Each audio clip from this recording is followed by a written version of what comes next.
to the LCPS Attendance Network. I'm Helen Striegel. I'm Lexi Gregorick. And we're back with the results from the poll. Let's see what the voters thought.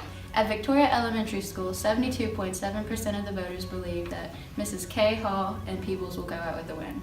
In another matchup with Mrs. Hogan and Lobes versus Mrs. T. Hall and Engeter, 60% of the voters believe that Mrs. Hogan and Lobes will win.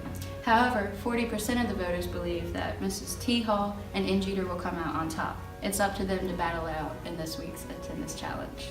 Now let's talk about Cambridge. 75% of the voters think that Team Mrs. Willis and Bishop are going to dominate in this week's challenge. Wow, 75%.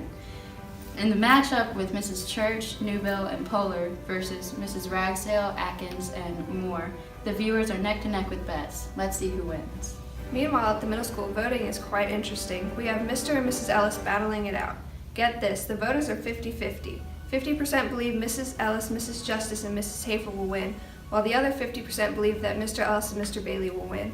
The voters also believe that Mr. Justice and Mrs. Malone will pull out on top over Mr. Shortridge and Mrs. Harris. You know, it would be interesting if Mr. Justice wins and has to face Mrs. Justice's team in the next round. Yeah, that's intense. Well, here at Central High School, 65% of the voters believe that Mrs. Atkins, Mr. Hirschberger, and Mrs. Spencer will win the first week challenge. Let's talk about the matchup between Mr. Collins, Thomas, and Wilson versus Mr. DePaulo, Mrs. McGrath, and Miss Jessica Watson. Yeah, 61.1% of the voters believe that Mrs. McGrath's team will win.